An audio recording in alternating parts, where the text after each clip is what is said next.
जय श्री माता जी। उपस्थित सहयोगी भाई बहनों का सामूहिक ध्यान सत्र में सहर्ष स्वागत है।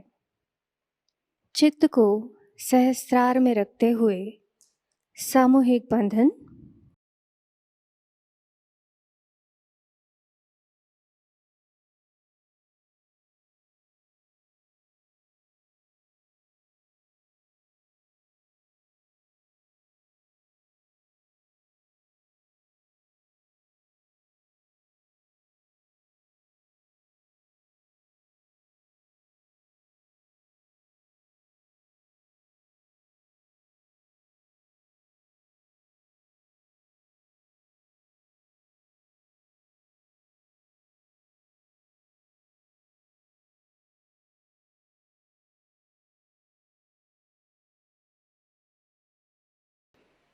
तीन महामंत्र एवं श्री गणेश मंत्र।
धीरे से चित्त को सहस्त्रार पर ले जाएंगे। यहाँ पर श्री माता जी से प्रार्थना करते हैं, श्री माता जी कृपा करके हमें हमारा आत्म साक्षात्कार प्रदान कीजिए। हमारे आत्म साक्षात्कार को दृढ़ कर दीजिए। आज के इस ध्यान में हमें निर्विचारिता प्रदान कीजिए।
अब हम श्री माता जी की अमृतवाणी ग्रहण करेंगे। आप लोग भी ये करें कि थोड़ा सा मक्खन अंगूठे पर ले करके उसमें नमक लगा लें और यहाँ जो परजीव है पीछे उसको उसका 3 बार अर्घ चढ़ा दें। बिल्कुल गला ठीक हो जाएगा, खांसी आसी सब गायब, सब कुछ ठीक हो जाएगा। और हमसा चक्र इसलिए पकड़ता है कि हम जिस जगह रहते हैं वहाँ खुश्की है और खुश्की के कारण एक बड़ा भारी प्रश्न खड़ा हो जाता है। वो ये कि हमारे अंदर की जो त्वचा है जो कि बहुत झिल्ली सी है और इसके जो एपिथेलियल सेल्स होते हैं वो सूख जाने की वजह से, जैसे हाथ की भी सर्दियों में हाथ की भी चमड़ी सूख जाती है, उसी प्रकार अंदर भी सूख जाती है और उसी से आपको ये सब बीमारियां, साइनस और दुनिया भर की चीज़ होती है। उसका भी बहुत सरल इलाज है। अगर आप मक्खन को पिघला के नाक में डाल दें तो काम हो गया। नहीं हुआ तो आप घी बना लीजिए मक्खन का, उसको वस्त्र से छान करके और उसमें थोड़ा नमक डाल के रख लीजिए और उसमें आप नाक में डाल दीजिए। आपको जितने भी साइनस के ट्रबल से सब साफ हो जाए। ये श्री कृष्ण का सीधा सरल उपाय और इसे आप करके देखिए और फिर मुझे बताइएगा। रोज़ सवेरे हर एक सहयोगी को चाहिए कि अपने हाथ पर थोड़ा सा मक्खन लेकर उसमें नमक लगा करके और 3 बार श्री कृष्ण को अर्घ चढ़ाएं। फिर नाक में 2 बूंद घी डाल दें, सोते वक्त घी डाल दें, आपकी सर्दी ज़ुकाम भाग जाए। गर्म पानी से नहाने से ज़ुकाम ज़्यादा होता है, ठंडे पानी से नहाने से नहीं होता। जैसे यमुना जी का जल है, आप जानते हैं, बहुत शीतल, उसमें ही वो नहाया करते थे। इसी प्रकार आप शीतल जल में नहाया करें, आपको कोई तकलीफ नहीं हो। सो श्री कृष्ण की जो बात थी वो समझनी चाहिए कि उन्होंने उस वक्त कुंडलिनी के जागरण का सामाजिक प्रयत्न किया। वे सामाजिकता पे उतरे और उन्होंने जो रास की थी उसमें भी यह था कि इनकी भी कुंडलिनी जागृत हो जाए, इनके जागृति की कम से कम व्यवस्था हो जाए। ये उन्होंने सारी व्यवस्था उस वक्त की थी और उसके ही फलस्वरूप आज हम उसे पा रहे हैं। कृष्ण शब्द जो है ये कृषि से आया है, जिन्होंने कृषि की थी और आज उसके फल हम बीन रहे हैं, वही कृष्ण थे। और भी उनके नाम का अर्थ है जो कि सहयोगी लोग जानते हैं कि इनका नाम कृष्ण क्यों रखा गया। लेकिन तू तभी यही समझ लें कि उन्होंने कृषि की थी इसलिए उनका नाम अब नाराज हो रहा है, उनका नाम कृष्ण रखा गया। इन कृष्ण ने जो बात अपने जीवन में दिखाई वो ये कि आप एक साक्षी हैं, सब नाटक, ये सब मिथ्या, ये सब जो आपस में परेशानियां हो रही हैं, तकलीफ़ें हो रही हैं, झगड़े हो रहे हैं, एक तरह से पता नहीं किस उलझन में सब लोग फंसे। तुमने ये गलत किया तो उसने वो गलत किया, तो उसने वो गलत किया तो उसने वो गलत किया, और सब जो आपस में सर पीट रहे हैं, ये सब एक नाटक है। और उसका सूत्रधार कौन है? तो श्री कृष्ण है। वही लड़ाई लगाता है और वही सर फुड़वाता है और क्या सिद्ध करता है कि ब्रह्म है वही सत्य। ब्रह्म माने ये जो चारों तरफ छाई हुई शक्ति जिसे आपने महसूस किया, यही सत्य है, यही सत्य बताता है। इसी से जाना जाएगा कि सत्य क्या है। बाकी जो कुछ भी है तो एक मजाक चल रहा है, आपस का झगड़ा, आपस की बातचीत, आपस का सब, इसमें कुछ रखा नहीं। अब इसमें यह है कि ये जो खेल की प्रवृत्ति है ये हमें भी कुछ ज़रूरत से ज़्यादा ही है और हम भी नाना तरह की खेल खेलते रहते हैं। अब आप भी इसको एहसास इसका करेंगे और जानेंगे कि माँ बहुत तरह के खेल खेल, और इसीलिए कहा जाता है कि सहस्त्रारे महामाया। हमारा आगमन सहस्त्रार पे हुआ तो महामाया भी है, हमको पहचानना मुश्किल है, पकड़ना मुश्किल है। जो हमको पकड़ना चाहेगा उसके चंगुल से हम भागेंगे और जो नहीं पकड़ने चाहेगा उसके अंदर घुसेंगे। तो इस तरह की हमारी चलती रहती है, लेकिन उस पर भी हम इशारे में बात ज़रूर करेंगे कि आप समझ लें कि यहाँ कलेक्टिव कॉन्शसनेस की बात हो रही है। रास में जो है सो है, बाहर है सो अपना नहीं। कोशिश करनी चाहिए कि सब लोग रास में आए, पर जो रास में नहीं वो बाहर है। तो दो तरह के फोर्सेस सहयोग में चलते हैं, जिससे आप सेंट्रीपिटल और सेंट्रीफ्यूगल ऐसे दो फोर्सेस फिजिक्स में माने जाते हैं। हाथ में अगर रस्सी लेकर उसमें अगर पत्थर लगाया जाए और घुमाया जाए तो एक हिस्से तो अंदर खींचा रहता है जिससे हाथ पकड़े हुए, और दूसरे हिस्से वो बाहर की तरफ दौड़ता है। जो मनुष्य अंदर आने की इच्छा रखता है और अंदर पे स्थित है, और जो अपने अंदर अंतर्योग को स्थापित करता है, वो तो अंदर रहता है। बाकी इतने ज़ोर से लोग फेंकते हैं कि आश्चर्य की, और उसमें हमें कोई दुख नहीं। जो अंदर रह सकते वही अंदर रहें, जो बाहर रह सकते वो बाहर रहें। बाइबल में लिखा है कि सिर्फ 1,44,000 लोग ही पार होंगे। आप बताइए, ये अपने देश की संख्या इतनी बड़ी है। अच्छा लिख गए जॉन साहब कि बस इससे ज़्यादा तो लोग पार नहीं होने वाले। तो अब उसमें कितने लोग आने वाले हैं बताइए आप। हमारे इसकी कितनी है संख्या यहाँ की, कलकत्ते की बताइए, पब्लिक कितनी है? तो 2 लाख तो कलकत्ते की है। तो इसमें के गए कितने सारे लोग, और इस अपने देश की कितनी सा करोड़ की तो बात ही मत करिए। ये तो इन्होंने 1 लाख पे गाड़ी रोक दी है। वो किसी तरह से भी 1 लाख से 2 लाख नहीं होने दे रहे। तो बताइए कितने लोग पार होने वाले। तो हाजिर से हुज्जत नहीं और गैर की तलाश नहीं।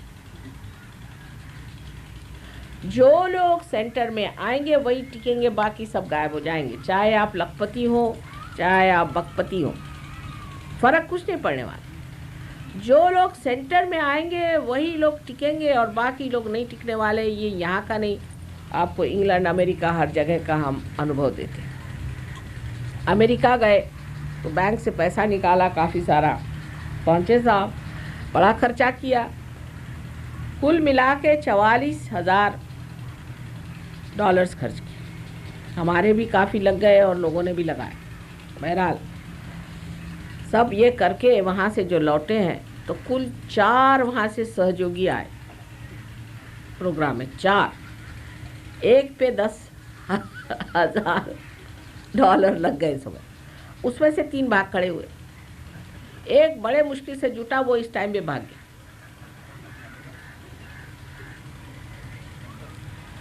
हम आते तो हजारों लोग, क्योंकि भाषण, अब आज सिनेमा का टिकट नहीं मिला, चलो माँ का लेक्चर सुन लो। नाटक नहीं जा पाए, चलो आज माँ का लेक्चर सुन ले। हो गया, नाटक नहीं हुआ तो कुछ नहीं कुछ तो मिलेगा माँ के यहाँ, मुफ्त में ही है, चलो चले जाए। तो मुफ्तखोर बहुत जुट जाए, बेकार के लोग बहुत जुट जाएंगे। पहले ऐसा लगेगा हाँ हाँ हाँ हाँ समुद्र जैसा चला रहा है, लेकिन उसमें स्वाति के बूंद कितने हैं जो चकोर को संतोष देते हैं। अगर आपकी आत्मा चकोर है तो वो तो सिर्फ स्वाति के ही बूंद को मानता है। इसलिए आपको क्वांटिटी की इतना विचार नहीं करना चाहिए। क्वांटिटी को फायदा हो सहयोग का, पर क्वालिटी को जमाना चाहिए। जब तक क्वालिटी अच्छी नहीं होगी तो क्वांटिटी बेकार ही है। शिवाजी जब लड़ाई पे जाते थे तो उनके पीछे बहुत से ऐसे लोग लग जाते थे। तो रामदास स्वामी ने उनको एक बताया कि देखो ये जो बाजार बुनगे उनको कहते हैं, मैंने बाजार के बैठे हुए लोग जो है इनको तुम छाट दो एकदम से। ये अगर हट जाएंगे तो बड़ा अच्छा हो जाएगा, क्योंकि ये लोग साथ चलते हैं पान बीड़ी माचिस सिगरेट सब ले करके, उसके अलावा और खाने पीने की चीज़ें सब लेके पीछे में चलते हैं। उससे जो सोल्जर लोग हैं उनका चित्त उसी में लगा रहता है। ये सब तुम बाजार हटाओ तब तो फिर लड़ाई जीतोगे। लेकिन मुसलमानों ने ये बात नहीं की, इसलिए शिवाजी जीत गए। थोड़े से लोगों को लेकर के उन्होंने जीत लिया। अंत में औरंगज़ेब जो था, जब उसने चढ़ाई की तो कोल्हापुर में ताराबाई ने उनको हरा दिया और उनको वापस जाना पड़ा। तो क्वालिटी की बात है, क्वालिटी इसकी बढ़ानी चाहिए। सहयोग में जिसकी अंतर्योग से क्वालिटी बढ़ेगी वही कुछ कार्य कर सकता है, वही किसी काम का है और वही सहयोगी है। और बाकी ऐसे तो रहते ही हैं लोग, मेरे माँ बीमार है तो माँ को ठीक किया, मेरा बाप बीमार है उसको ठीक किया, बाप के बाप को ठीक करो, बाप ठीक हो गया। फिर मेरी बेटी बीमार है उसको ठीक करो, मेरे बेटे को ठीक करो। अब आपने कहा भाई अब बहुत हो गया, हम नहीं रोना शुरू कर देंगे, इतने ज़ोर ज़ोर से रोएंगे, अरे भाई क्या हो गया, अब सबको ठीक किया, आप इसको क्यों छोड़ दे रहे हो? अरे भाई तुम क्यों नहीं ठीक करते हो, तुम ही ठीक हो जाओ। शुरू में यही होगा, आप देख लीजिएगा कि सामाजिकता ये हो जाएगा कि दुनिया भर के कैंसर पेशेंट आप ठीक करने का। मैं तो लायन क्लब वालों को भी यही कहूँगी, पहले आप लोग जम के सहयोगी हो जाए, नहीं तो अब आप ठीक करने जाइएगा तो आपको सर दर्द हो जाएगा। जम के पहले सहयोगी हो जाइए और फिर हाथ चलाइए। और ज़रूरत नहीं, आप फ़ोटो दे दीजिए ना, फ़ोटो सब काम कर लेती, उससे उनको श्रद्धा भी आ जाएगी और ठीक भी हो जाएंगे। फ़ोटो ही में ठीक होंगे आपसे भी ज़्यादा, क्योंकि आप रहेंगे तो आपके पीछे पड़ेंगे, हमारे सर पे हाथ रखो। अभी भी देखिए आप, मैं जहाँ जाती हूँ, माँ मेरे सर पे हाथ रखो, मेरी यहाँ तकलीफ यहाँ हाथ रखो, हाथ खींच के रखेंगे, माने मेरा यहाँ रखिए। अच्छा भाई लोग रख देते हैं, क्या करें, जान छोड़ो।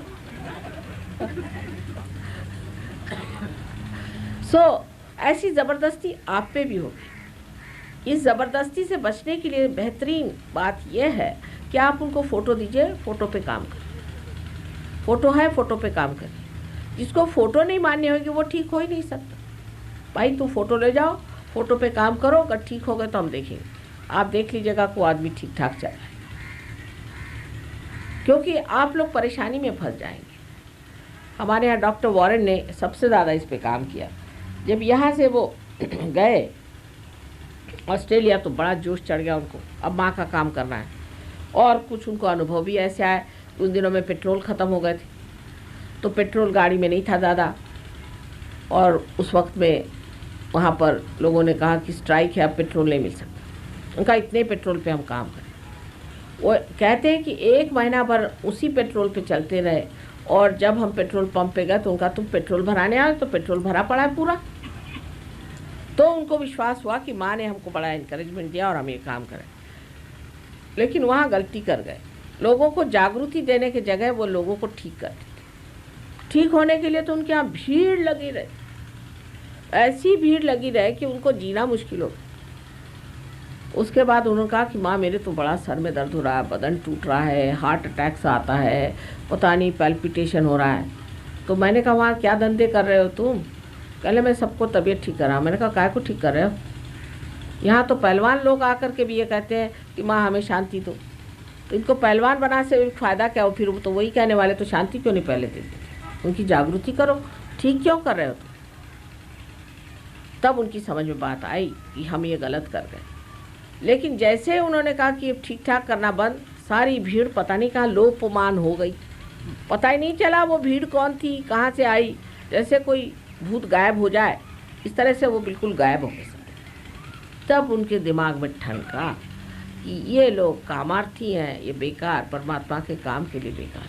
फिर उन्होंने 1-2 से शुरुआत की। सहयोग में भी पहले एक ही स्त्री पार हुई, पहले एक बस, और उसके बाद कुल मिला के 12 लोग पार हुए। और उन 12 पे बड़ी मेहनत करी हम, बहुत मेहनत। इंग्लैंड में जब पहले काम शुरू किया तो 7 हिप्पियों को लेकर के 4 साल तक मेहनत की, हाथ तोड़ डाले हमने। हमारे पति कहते थे क्या इन बेवकूफ़ों को तुम बनाने के पीछे पड़ी हो, इनमें तो कुछ नहीं होने वाला है, तो पत्थर लो। लेकिन उनको आज खड़ा किया, उसी की वजह से आज सहयोग वहाँ खड़ा किया। तो जो फाउंडेशन के पत्थर होते हैं वो दिखाई नहीं देते। अब कोई को आदत है बहुत शो ऑफ करने की, करने दीजिए, वो अपने आप से झड़ जाएंगे। या तो वो ठीक हो जाएंगे, उनका शो ऑफ पना ख़त्म हो जाएगा, और नहीं हुआ तो वो ख़त्म हो जाएंगे, वैसे भी सहयोग में नहीं आएंगे। इसकी आपको इतनी परवाह नहीं करनी चाहिए। दुनिया कलेक्टिविटी में रहना चाहिए। जो लोग कलेक्टिविटी में बैठे रहेंगे वहीं हमारा स्थान होगा। जहाँ 4 लोग बैठे होंगे हमारे नाम से, वहीं हम रहेंगे। बहुत से लोग कहेंगे कि हम घर में जाके पूजा करते, माँ हमने आपकी फ़ोटो रखी, लेकिन तो भी हमको कैंसर होगा, हो ही जाएगा। अगर आप सेंटर पे नहीं आ रहे तो हमारी कोई भी जिम्मेदारी नहीं। आपको हार्ट अटैक आ सकता है, कैंसर हो सकता है, चाहे जो बीमारी सबको होती है आपको हो सकता है। आप सर्वसाधारण है हमारे लिए। जागृति होने से कुछ फ़र्क नहीं पड़ता। आपका भी वृक्ष तो बना नहीं। और ख़ास करके जागृति होने के बाद तो ज़्यादा ही जिम्मेदारी आ जाती है, क्योंकि अगर किसी बीज को अंकुरित कर दिया तो आपको ज़्यादा ही संभालना पड़ता है। शुरुआत आपने उसको संभाला नहीं तो कोई भी बात हो जाए, आपको जैसे सर्वसाधारण लोगों को होते वैसे हो जाए। आप सर्वसाधारण, परमेश्वर के साम्राज्य में आपका कोई स्थान नहीं, न कोई आपकी हामी हम दे सकते हैं। जो लोग सेंटर में आते हैं उनको सेंटर में आना चाहिए। ये कलेक्टिविटी की बात। हमें कलेक्टिव कॉन्शियसनेस आ गई, हम पेड़ को देख सकते हैं, हम इसको देख सकते हैं, फ़ौरन आप जजमेंट शुरू कर दें। ये कलेक्टिव कॉन्शियसनेस नहीं। कलेक्टिव कॉन्शियसनेस का मतलब ये है कि हम विराट के एक अंग प्रत्यंग हो गए और दूसरा कोई है नहीं। पर जब तक वो जागरूक नहीं हुआ और जब तक सहयोगी नहीं हुआ, वो दूसरा है। लेकिन सहयोगियों को मैंने ऐसा भी देखा है कि बाहर के लोग आइए बैठिए, ये करिए, और आपस में सिर फुटअव्वल हो जाती। बड़े आश्चर्य की बात। अरे भाई, एक ही माँ ने आपको जन्म दिया और आप एक ही माँ के सब बेटे हैं। सबको आपस में समझ कम है। दूसरों के लिए क्यों लड़ते हो? दूसरों पे झगड़ा क्यों करते हो? उससे कोई सुख तो नहीं होने वाला मुझे और नहीं परमात्मा। दूसरों के लिए आपस में मत लड़ो। जो दूसरे हैं वो दूसरे हैं और आप जो हैं एक हैं, क्योंकि आप जागृत हैं। आप उस विराट के शरीर में अंग प्रत्यंग जो है वो जागरूक हैं और बाकी के जो लोग हैं वो जागरूक नहीं। अब जिस प्रकार हमारे शरीर में एक हृदय है, एक लिवर है, एक ब्रेन है, एक स्प्लीन है, ऐसे अलग अलग ऑर्गन्स हैं, उसी प्रकार सहयोग में हर जगह एक एक आदमी की नियुक्ति हो जाती है। जैसे बंगाल के लिए हमने कहा था जलान से कि जलान तुम कर सकते हो बंगाल की सेवा, क्या इसके लिए तुम तैयार हो? वो तैयार हो गए। उनसे कहा हम तुम लीडर हो। अब अगर कोई लीडर हो गया तो सारी जिम्मेदारी उस पर है। आपको जो भी काम करना है उस लीडर से बात करके आप देख लीजिए। अगर वो लीडर गलत काम करता है तो हम उसको इतना झाड़ते हैं और इतना ठीक करते हैं, वो हमारी जिम्मेदारी, आपकी नहीं। आप लीडर के दोष नहीं निकालें। एक लीडर के बारे में कोई खिलाफत में बात कर रहा था, उन्हीं के छोटे भाई, तो मुझसे बर्दाश्त नहीं हुई, मेरे पीठ पे फोड़े निकल आए बड़े बड़े गर्मी से। मैंने कहा देखो तुम क्या मेरे पीठ पे फोड़े निकाल। वो हैरान रह गए। मैंने कहा ये मेरे बेटे हैं जिनको मैंने वहाँ अधिष्ठित किया है, ये मुझे सबसे प्यारे हैं, और इनको चैलेंज मत करो, कृपया इनको चैलेंज मत करो, मैं इनको संभाले हुए हैं, इनके ऊपर मेरे पैर हैं, इनको मत हिलाओ किसी भी तरह से। जिस दिन ये हिलने लगेंगे इनको मैं खुद ही खिसका दूँगी, उसकी जिम्मेदारी मेरे पर, तुम्हारे ऊपर नहीं। ये बात समझ लेने की है कि जो हृदय का चालक है उसको अगर आप कहे कि तू हट, मैं आता हूँ, तो अपनी बराबरी उनसे नहीं करनी है, इसलिए क्योंकि उनको मैं देख रही हूँ। मैं हर एक आदमी को नहीं देख सकती, लेकिन उनके थ्रू मैं हर एक को देखती हूँ और जानती हूँ, पहचानती हूँ। और ये सहयोग का एक बड़ा भारी दोष है कि लीडर को क्रिटिसाइज करते हैं, इसको क्रिटिसाइज करते हैं। वो लीडर बनते हैं तो उन्होंने ये क्यों किया। आपका ये नहीं देखने का, ये मैं देख ले सकती। और आपको पता नहीं, बड़े बड़े लीडरों को उठा के फेंक दिया सहयोग, बड़े बड़े ऐसे लीडर्स की जिनको दुनिया मानती थी कि भाई ये सबसे पहले आए, बड़े भारी लीडर है। और लीडर को तो और भी संभल के रहना चाहिए, उनको तो पहले ही पकड़ आ जाती, घमंड आ जाता है। कभी कभी अपने को बहुत सोचते हैं कि हम बहुत बड़े आदमी हो गए, पता नहीं क्या क्या सोचते हैं। लीडरों को तो बहुत ही संभल के रहना चाहिए कि ये सबको जोड़ते जाना है। जो आदमी तोड़ने का प्रयत्न करेगा किसी भी वजह से और समझदारी का काम नहीं लेगा, वो अपनी लीडरशिप को खो बैठता है। तो लीडरशिप लेना भी एक बड़ी भारी जिम्मेदारी का काम है। और आप सबको चाहिए कि कलेक्टिव कॉन्शियसनेस में समझना चाहिए कि माँ ने इन लोगों को नियुक्त किया है और उनको चैलेंज नहीं करना किसी भी। दो लीडर्स में भी झगड़े हो जाते हैं, ये तो सब अहम ब्रह्मास्मि, तो ब्रह्म ब्रह्म से लड़ने को खड़ा होता है। ये भी देखा है, लेकिन ऐसा कुछ होना नहीं चाहिए। आपस में समझदारी रखो। अधिकतर मुझे को लेके झगड़ा होता है। बताइए कितनी बुरी बात है कि मुझे को लेके लोग झगड़ा करते हैं कि माँ को ऐसा क्यों किया, कोई कहता तुम कहता माँ को ऐसा क्यों किया। अरे भाई, तुम्हारी माँ तो दीवानी औरत है, उसका कुछ ठिकाना है? आज यहाँ बैठी कल वहाँ बैठी, उसका क्या ठिकाना है? छोड़ दो उसको। मुझे कोई बुद्धू नहीं बना सकता। मैं लगती हूँ सीधी सादी भोली भाली और बहुत चालाक। कोई मुझे बेवकूफ़ नहीं बना सकता, ये तुम समझ जाओगे। अब ऊपर से मैं बनती हूँ पर महामाया हूँ ना, तो ध्यान में रखना कि तुम मेरी ओर से बिल्कुल परेशान नहीं। मुझे रक्षा करने की क्या ज़रूरत है? मैं स्वयं सब आपकी रक्षा करती हूँ, मुझे क्या रक्षा करती। ऐसे विश्वास पे रहो कि माँ जो भी करती है उसमें कोई न कोई चक्कर है। कौन सा चक्कर है ये देखना पड़ेगा, क्योंकि कृष्ण से भी गहरा खेल हम खेलते हैं। सहयोग में कर लाना है तो चरवण करने की ज़रूरत है ना, सारी चीज़ उसको पूरी तरह से उसका मंथन करना पड़ता है, तभी तो ना आप ऊपर में आएंगे घी के जैसे, नहीं तो कैसे होगा। अब कलेक्टिविटी में वही चीज़ है कि जब आपने रीढ़ लिया सारा और मंथन कर लिया और अब सारा मक्खन तैयार हो गया, तो आप क्या करते हैं कि थोड़ा सा मक्खन उसमें डाल देते।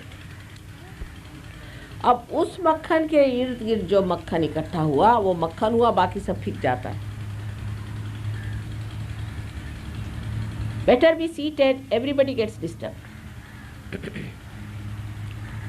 सो उस मक्खन को आपको चाहिए कि एक परिघी में बांधते जाए, सब उस मक्खन को चिपके। वो मक्खन जो है वही लीडर है, उससे छूट के जो रहेगा वो गया। उसी प्रकार सहयोग में आज तक कार्य किया है और धीरे धीरे ऐसे पक्के सहयोगी हो गए हैं कि आप देखते बनेंगे। और आपके पास तो सारा कुछ है, मूल में आपके पास धरोहर है, आपके पास श्री कृष्ण आप जानते हैं, आप सब कुछ बातें जानते हैं, आपको कोई ख़ास बात बताने की ज़रूरत नहीं। आप तो जड़ें ही बड़ी आपकी गहरी, हज़ारों वर्ष पुरानी जड़ें हैं, आपको क्या कहना है, कुछ करना ही नहीं है। ये तो परदेश की बात मैं कह रही हूँ, जहाँ की गणेश जी क्या चीज़ है, यहाँ से शुरुआत करनी पड़े। माने गणेश नाम की कोई चीज़ है भी जिनको पता नहीं, इसकी भी जिनको खबर नहीं, वो ऐसे सहयोगी हो गए कि आपको गणेश तत्व पे 7 लेक्चर दे सकते हैं। वो संस्कृत सीख गए, सब कुछ कर लिया, और जाके सारी किताबें पढ़ रहा है, सब कुछ कर दिया, ला के रख दिया। रविंद्र बाबू का उल्लेखन ऑस्ट्रेलिया से लोगों ने मेरे पास भेजा, आप आश्चर्य करेंगे, जिसमें उन्होंने गणपति पुणे का वर्णन किया हुआ है, महागणपति। अभी तक किसी बंगाली ने मुझे नहीं दिया ये लिख कर। बड़े रविंद्र बाबू के पुजारी बनते हैं तो कोई तो एक लिख के बताते। वहाँ से लिख के आया है जो रविंद्र बाबू ने लिखा है कि मदर अवेक हो गई है, सारे शोर्स पे लोग आएंगे, इधर से लोग सारे, वो तो बड़े भारी दृष्टा थे, तो उन्होंने ये देखा, ये सारा वर्णन इन लोगों ने लिख के मुझे। सो कलेक्टिविटी में क्या है कि वो दौड़ गए, सारे अंतर्राष्ट्रीय जो कुछ भी विचार इस पर है, अंग्रेज़ हो, चाइनीज़ हो, वो फिर रशियन हो, कोई भी आदमी जिसने सहयोग पे विचार डाला, सारे उतार के ले आए। सहयोग के सपोर्ट में क्या क्या कर सकते हैं, सहयोग को किस तरह से इकट्ठा कर सकते हैं, क्योंकि उनमें भाई बंधकी नहीं है। अब वो उबे गए, उससे हो गया, उनके तो बहुत ज़्यादा सड़ गए उससे, उनके यहाँ पॉलिटिक्स बिल्कुल सड़ा गला हो गया का छोड़िए, अब वो सब खत्म करें। उनमें भाई बंधकी नहीं, भाईचारा बड़ा ज़बरदस्त है और बड़ा मुझे आनंद आता है जब देखती हूँ एक दूसरे को थप्पड़ मार मार के बड़े ज़ोर ज़ोर से प्यार से बातें करते हैं, ऐसा आनंद आता है मुझे। भाईचारा जो है बहुत ज़रूरी है, वही कलेक्टिविटी है। भाईचारा ही कलेक्टिविटी, एक दूसरे के आप भाई हैं, और भाई भाई से लड़ता है जब तक सहयोगी नहीं है, उसके बाद सब बात को समझ लेता है। जिससे माँ प्रसन्न है वही काम करना चाहिए। हम कौन होते लड़ने झगड़ने वाले। और ये चीज़ आपके सामने आएगी क्योंकि ये अपने देश पे कुछ शाप सा है कि हम लोगों में सब अकेले अकेले बड़े अच्छे होते हैं, पर जब 10 मिल गए तो काम गया बेकार, रास्ता आपका निकल आया, चले गया। जब तक एक है हिंदुस्तानी तब तक बढ़िया, अगर 10 मिल गए तो चौपटा गए। ये हम लोगों पे शाप है। और ये बाहर भी लोग कहते हैं कि जापानीज़ अगर 10 आदमी बैठेंगे मीटिंग में तो बाकी सब यूं यूं गर्दन हिलाएंगे और एक ही बोलेगा, बाकी सिर्फ गर्दन हिलाएंगे, बोलेंगे जो कुछ बोलना है पीछे में बोल के तय करके आ जाते हैं, फिर एक अक्षर कोई नहीं बोलेगा, सिर्फ एक आदमी बोलेगा। और हिंदुस्तानियों के कहने उस मीटिंग में जाइए तो लगता है कि प्रस्ताव कहाँ रह गया, और ये तो आपस का ही झगड़ा शुरू कि तूने मेरे बहन को गाली दी थी उस दिन, तूने मेरे बाप को ये कहा था, ये शुरू हो जाता। अंतर्राष्ट्रीय मीटिंग्स में ऐसा करते हैं हिंदुस्तान। तो हमारे जड़ में एक चीज़ बड़ी है, वो है कि आपस में पटती नहीं, हम सभी ब्रह्म स्वरूप है, तो सब ऊंचे हैं तो ब्रह्म ब्रह्म से लड़ी पड़ता है, करे क्या। और हमारे यहाँ ये भी कहावत है कि अगर 2 बर्तन हुए तो टकराने तो हुए। अरे भाई, अब बर्तन हो तो टकराइए, पर अगर खंबे हैं तो ये अगर टकराते फिरे तो नीचे लोग बैठेंगे कैसे उसके। सब बर्तन थोड़ी ना है, कोई खंबे भी तो होने चाहिए कि सब बर्तन ही जो टकराते रहते हैं ज़िंदगी भर। टकराने की बीमारी बड़ी मुश्किल है और इसीलिए अपनी कलेक्टिविटी टूट जाती है।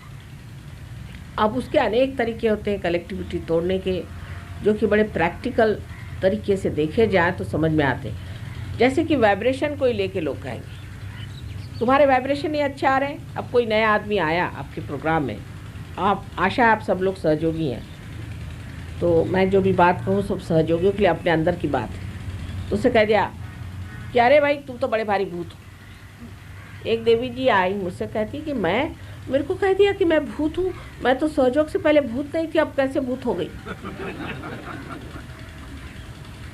अरे मैंने कहा किसने कहा तुम भूत हो? सभी कह रहे थे तुम भूत हो, मैं तो भूत हो गई। बहुत रोने लगे। मैंने कहा ऐसी बात नहीं है, तुम समझ नहीं रही।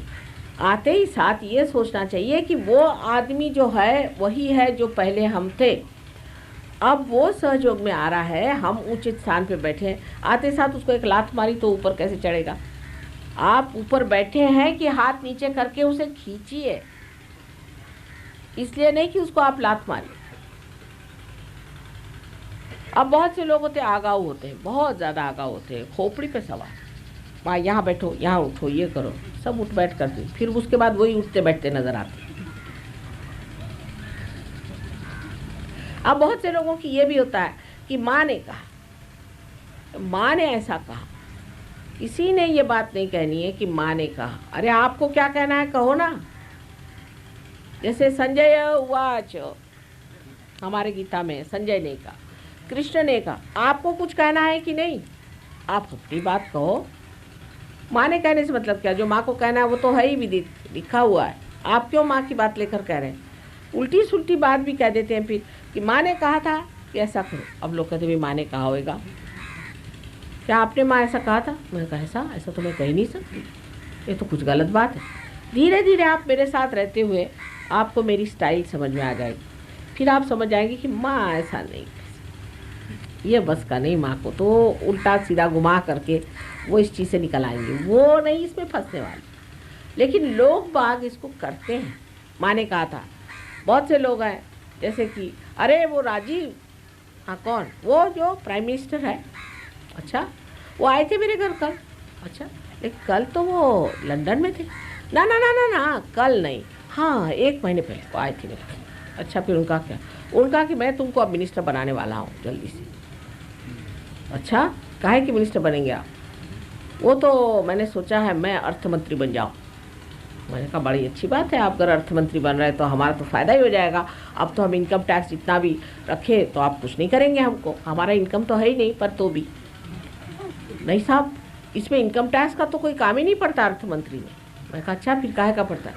वो तो खेती बाड़ी देखी जाती। मैंने कहा आप तो मिनिस्टर हो गए। ये अपने देश के लोगों की एक आदत है, और हम लोग को भी आदत हो गई सुनने की, हाँ हाँ हाँ ठीक है आप होने वाले अर्थ मंत्री। इस तरह की बातें लोग करते ही रहते हैं। उसी प्रकार माता जी के लिए भी करते हैं। अरे भाई मैं तो बहुत गरीब आदमी हूँ, मैं बहुत सीधी सादी हूँ, बहुत सरल हूँ, मुझे आप कही तो यहाँ भी ज़मीन पे मैं लुढ़क के सो जाऊँगी, मेरा कुछ कोई भी बाल भी नहीं बांका कर सकता। थोड़ी देर हम निःशब्द ध्यान की इसी अवस्था में बैठेंगे।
ध्यान की इसी अवस्था में शीश झुकाकर श्री माता जी से प्रार्थना करते हैं। परम पूज्य श्री माता जी, आज का सामूहिक ध्यान हम आपके श्री चरणों में समर्पित करते हैं। आज के ध्यान में आपने हमें निरानंद प्रदान कर हमें चैतन्य से आशीर्वादित किया, इसलिए हम आपके हृदय से ऋणी हैं। श्री माता जी, संपूर्ण विश्व में विश्व निर्मल धर्म प्रस्थापित करने हेतु कृपा कर हमें सहज योग प्रचार प्रसार का शुद्ध एवं प्रभावी माध्यम बनाइए। श्री माता जी, हमारी सभी प्रार्थनाओं का स्वीकार कर हमें आशीर्वादित करने की कृपा कीजिए। परम पूज्य श्री माता जी, हम सभी के कोटि कोटि प्रणाम स्वीकार कीजिए। जय श्री माता जी। सामूहिक बंधन।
जय श्री माता जी।